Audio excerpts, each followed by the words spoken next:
Se le conoce como asesino en serie o asesino serial a aquel individuo que ha asesinado a 3 o más personas en un lapso de 30 días o más, o que en su defecto ha tenido cierto tiempo de separación entre una víctima y otra, que va más allá de hacerlo en un solo día o en 2 o más eventualidades.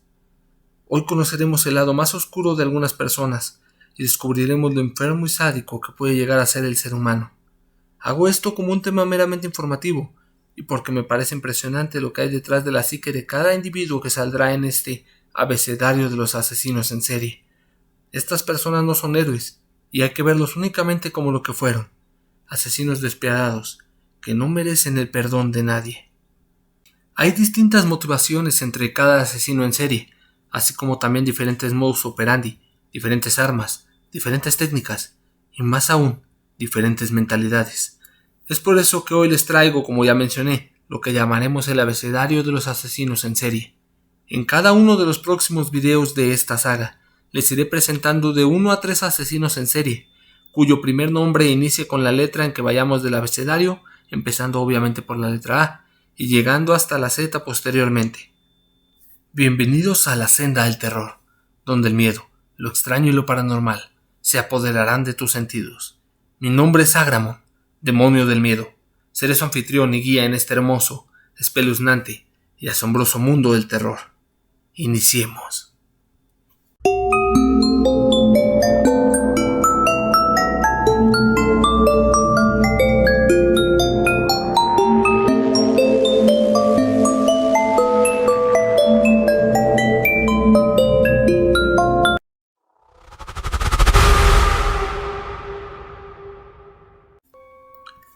Como bien lo dije, este abecedario empezará por la letra A, y nuestra primer candidata para estar entre todos estos será Aileen Wuornos. Algo muy común en un asesino en serie es una infancia llena de sufrimiento y dolor. Si bien es cierto que no aplica a este hecho para el 100% de los asesinos en serie, Aileen Wuornos sí que es parte de este ejemplo. Nacida en Rochester, Michigan, un 29 de febrero de 1956, Aileen Wuornos, cuyo nombre de nacimiento fue Irene Carol Pittman, fue una asesina en serie que, hasta donde ella admitió, tuvo un saldo de 7 víctimas en un lapso de 2 años, de 1989 a 1990. Como bien mencionamos, la infancia de Aileen jugó un gran factor de la persona en la que se convirtió al crecer. Su padre abandonó a su madre poco tiempo antes de que ella naciera, dejándola sola con un hijo que criar y otra más en camino. No conforme con eso, aquel hombre fue arrestado después por pederastia. Su madre, yendo en contra de lo que pensaría uno que es el instinto natural materno, no tenía interés alguno en cuidar de sus hijos, razón por la cual se quedaron al cuidado de sus abuelos. Aileen y su hermano fueron adoptados por sus abuelos de manera legal a los 4 años de edad, siendo así criados juntos con los propios hijos de sus abuelos. Las cosas para Aileen fueron de mal en peor. Sus abuelos no eran para nada buenos tutores. Su abuela era una alcohólica violenta que no tenía reparo en agredirlos físicamente, y su abuelo no solo la maltrataba físicamente, sino que abusaba de ella sexualmente. Esto hizo que Aileen desde muy pequeña se convirtiera en una especie de servidora sexual, que a los 11 años ya intercambiaba favores de dicha índole, a cambio de algunos cigarrillos, drogas y hasta comida en su propia escuela. La situación llegó a tal grado que sentía que el único en quien podía confiar era su hermano, tanto así que empezaron a involucrarse en relaciones sexuales consensuadas por ambos, pero no era el único con quien lo hacía, ya que debido a la incesante búsqueda de amor por parte de Aileen, terminó embarazándose a la pronta edad de 15 años de un hombre mayor que ella. Cuando sus abuelos se enteraron de la noticia, la obligaron a entregar al bebé en adopción. Poco después, su abuela murió por una insuficiencia hepática, razón por la que su abuelo ya no pudo soportar más la situación y echó a Aileen a la calle junto con su hermano Kate. Aileen comenzó a vivir en un automóvil abandonado en un bosque. Vivía en un lado y en otro, sin hogar fijo, y cometiendo crímenes menores por las que fue encarcelada, como conducir en estado de ebriedad, desorden público e incluso disparar un arma, acción con la cual no causó ningún daño a nadie en específico. Al verse sin dinero y con la necesidad de sobrevivir, empezó a ejercer la prostitución como método de trabajo y sustento. Como si no fuera suficiente con esto, al mudarse a Daytona en 1976, seguía ejerciendo la prostitución, pero ahora con el extra de robarle a aquellos a quienes la contrataban. Ese mismo año, Aileen tuvo una segunda oportunidad con la muerte de su hermano Kate, quien falleció de cáncer en el estómago, dejándola a ella como beneficiaria de una suma de $10,000, que si bien no la colocaban como una persona de la alta sociedad, pudieron haber funcionado para tomar el camino correcto en su vida, cosa que obviamente no hizo. Gastó el dinero en lujos innecesarios, incluido un automóvil que más tarde terminó como algo inútil, tras la destrucción del mismo provocado por Aileen. La vida le dio todavía una tercera oportunidad en ese mismo año, ya que conoció a Lewis Field, el presidente del club náutico, quien en ese entonces tenía 79 años de edad.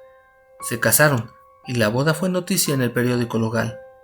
Sin embargo, al poco tiempo, Field pidió una orden de restricción y el divorcio debido al temperamento de Aileen, quien incluso llegó a agredirlo físicamente. Esto provocó que terminara regresando a Michigan, su ciudad natal. Casi 10 años después de esta situación, Wuornos se encontraba en un bar de Daytona, donde conoció a Tyria G. Moore, quien resultó ser igual que ella en la vida nómada que llevaba Wuornos. Se volvieron inseparables a pesar de que Wuornos seguía dedicándose a la prostitución. Sin embargo, las cosas comenzaron a ponerse todavía más difíciles de lo que ya eran, ya que no tenían dinero para poder vivir tranquilas en ningún lado. Wuornos estaba acostumbrada a entrar y salir de la cárcel, pero esta dura situación económica fue lo que llevó a su primer crimen realmente grave, el asesinato. En noviembre de 1989, Aileen conoció a Richard Mallory y cometió un asesinato controversial, ya que este sujeto era un violador en serie. Tras dispararle 3 veces en el pecho, Aileen robó su auto y fue a contarle a su pareja lo que había sucedido. En futuras declaraciones, ella dijo que al principio pensó que Aileen solo bromeaba y que una vez que supo que era cierto, no acudió a la policía, pues Aileen dijo haberlo hecho en defensa propia, cosa que ella le creyó, por lo que nunca imaginó que Aileen lo haría de nuevo. Tyria estaba totalmente equivocada. Los asesinatos continuaron y el modus operandi parecía ser siempre el mismo. Todas las víctimas eran hombres, a quienes tras matar les quitaba el auto y arrojaba el cuerpo a la carretera. Wuornos empezó a tomarse el asesinato como algo muy habitual, dejando pasar muy poco tiempo entre un ataque y otro. Su segunda víctima fue David Spears, de 43 años, a quien mató 7 meses después de su primer asesinato. Sin embargo, con Charles Carskadon, su tercera víctima, un hombre de 40 años, solo había dejado pasar 5 días antes de realizar lo mismo que con los anteriores. En menos de un mes, Wuornos cobró su cuarta víctima, Peter Sims, un hombre de 65 años. Con este, lo único inusual fue que se encontró su automóvil, pero jamás lograron encontrar su cadáver. Como si de un premio conmemorativo al tiempo se tratara, exactamente un mes después, Aileen volvió a hacerlo. Mató a Troy Burrus, de 50 años. Aileen Wuornos comenzó a causar sospechas con la policía, debido a lo que mencionamos con su modus operandi. Siempre era el mismo y los lapsos entre muerte y muerte eran muy similares. Cobró su sexta víctima apenas un mes y 8 días después, Dick Humphreys, de 56 años. Su última víctima fue Walter Gino, el día 19 de noviembre de 1990. 7 asesinatos en menos de un año debían de tener una consecuencia, y la tuvo. Una de las causas principales por la que los asesinos en serie son atrapados son los testigos de sus crímenes, el escape de sus víctimas, o también dejar pasar pequeños detalles. En el caso de Aileen, fue la primera situación la que desencadenó todo. Aileen fue vista por testigos abandonando el automóvil de una de sus víctimas, y peor aún, las pertenencias de las víctimas fueron encontradas en una casa de empeño, y con esto se lograron encender las alarmas de una manera más enfocada, pues se consiguieron las huellas dactilares de la asesina, y su retrato se difundió por televisión. Su pareja, Tyria, fue encontrada por la policía y le ofrecieron inmunidad a cambio de que declarara en contra de Wuornos. Ella aceptó, y tras la captura de Aileen a inicios de 1991, logró convencerla de confesar. Aileen confesó sus 7 asesinatos, declarando que en todos y cada uno de ellos solo se había defendido, pues esos hombres eran agresores sexuales, según sus palabras, principalmente Richard Mallory, quien la había violado, y ella lo asesinó en legítima defensa. Un año después, en enero de 1992, con la ayuda de Tyria Moore y tras su confesión en un juicio que duró más de un año, fue condenada a 6 penas de muerte. En 2001, Wuornos habló ante la Corte Suprema de Florida. Maté a esos hombres, les robé tan fría como el hielo, y también lo haría de nuevo. No hay ninguna oportunidad en mantenerme viva o algo así, porque mataría de nuevo. Tengo odio arrastrándose por mi organismo. Estoy tan harta de escuchar esa cosa de "está loca". He sido evaluada tantas veces. Soy competente, cuerda, y estoy tratando de decir la verdad. Soy alguien que odia en serio la vida humana, y en serio, mataría de nuevo. Fueron esas las palabras de Aileen Wuornos antes de ser llevada a la silla eléctrica. El 9 de octubre del 2002, Aileen Wuornos fue ejecutada. Cada condenado a muerte tiene derecho a una última comida, con un valor máximo de $20. Ella escogió una simple taza de café. Sus últimas palabras fueron: "Yo solo quiero decir que estoy navegando con el rock, y regresaré como el día de la independencia con Jesús el 6 de junio. Al igual que en la película, con grandes naves nodrizas y todo, regresaré". Después de su ejecución, el cuerpo de Wuornos fue incinerado. Sus cenizas fueron enterradas en su ciudad natal, en Rochester, Michigan. Y de esta manera, la mujer conocida como la doncella de la muerte o la mujer araña terminó su serie de asesinatos.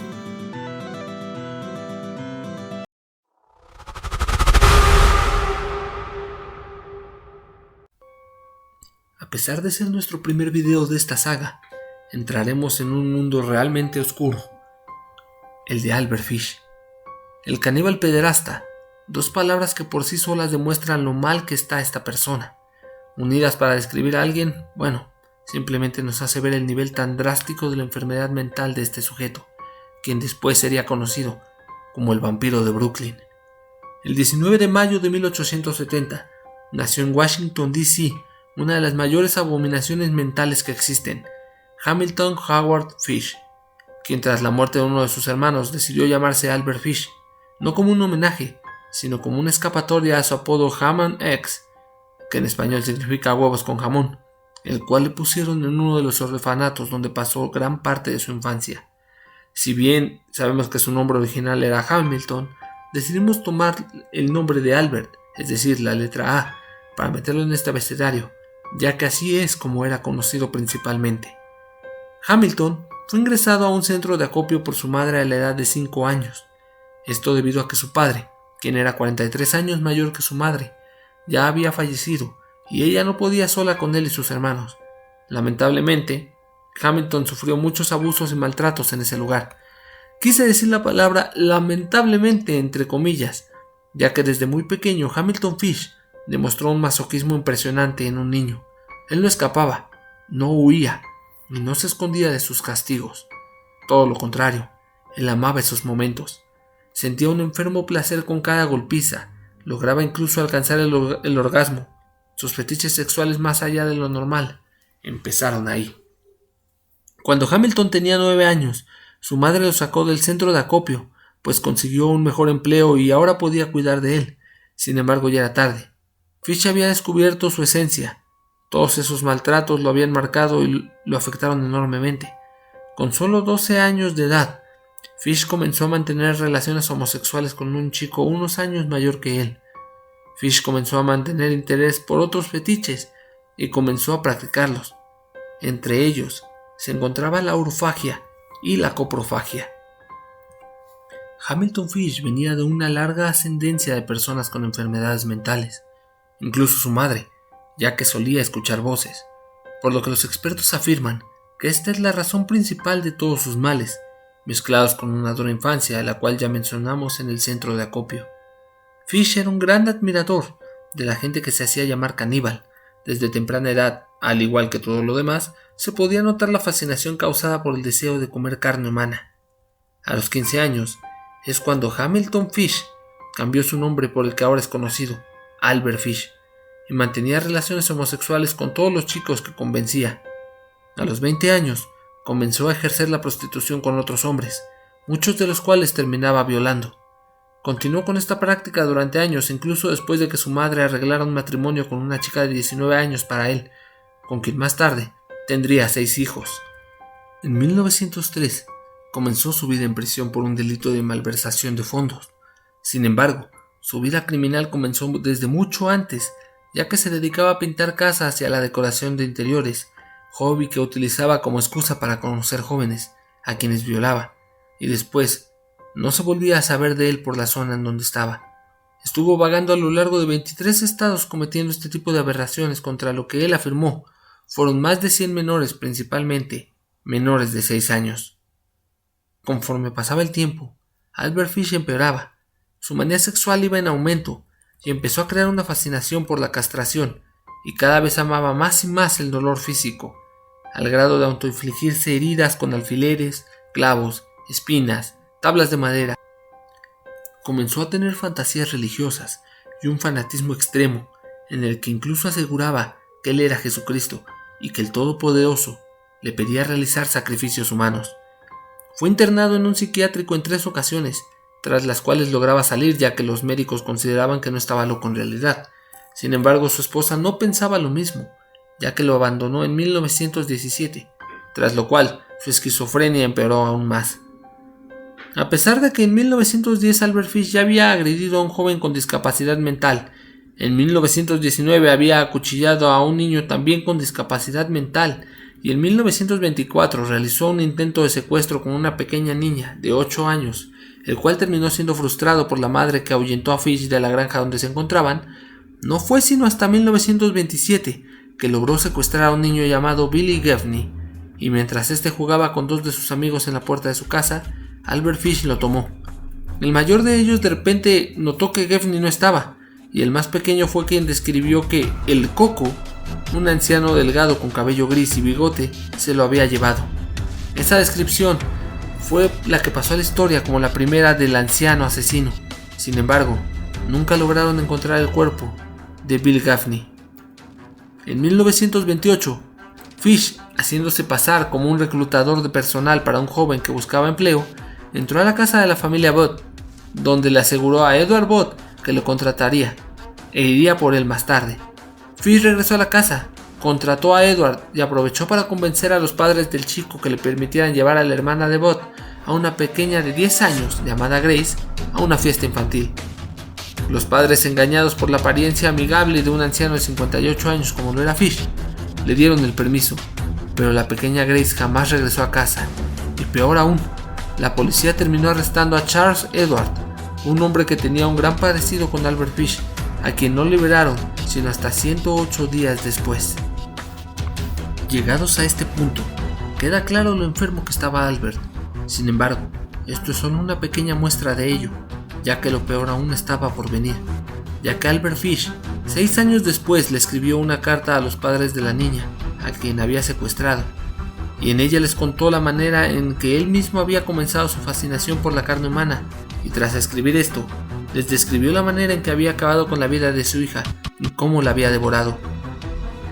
Esto último fue horrible, sin embargo, fue un punto clave para su captura. La carta tenía una insignia hexagonal junto a las siglas de una asociación benéfica. Con esto lograron encontrar y capturar a Albert Fish el 13 de diciembre de 1934. No soy un demente, solo excéntrico. A veces ni yo mismo me entiendo, dijo Fish en un interrogatorio. Confesó la autoría de varios de sus crímenes contra niños, niñas y algunos adultos, entre ellos un vagabundo a quien obligó a realizar actos sádicos, masoquistas y coprófagos. Durante su juicio, solo logró demostrarse uno de los asesinatos, el de la pequeña Grace Bott. Sin embargo, se le conocen 3 asesinatos en total, ya que conocía detalles que solo el asesino sabría, entre ellos el de Billy Gaffney y Francis McDonald. Albert confesó más de 100 delitos contra menores de edad, narrando con una sonrisa todas las depravaciones que les había realizado. 10 días después, Albert Fish fue condenado a morir en la silla eléctrica. ¡Qué alegría morir en la silla eléctrica! Será el último escalofrío, el único que todavía no he experimentado, decía Albert. Ni siquiera sé por qué estoy aquí, fueron sus últimas palabras de Fish, antes de morir, el 16 de enero de 1936. Deja un gran sabor amargo el ver que ni siquiera al momento de morir, Albert Fish se arrepintió de lo que había hecho, y peor aún, lo disfrutó. Con esto concluimos el video de hoy, senderistas del terror. Quiero recordarles que esta serie tiene objetivos meramente documentales, y si les ha gustado, Les pido por favor que se suscriban y le den like, ya que con eso nos ayudarían bastante.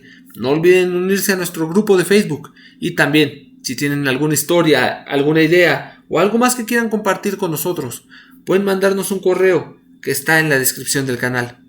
Espero verlos pronto en nuestro siguiente video. Hasta la próxima.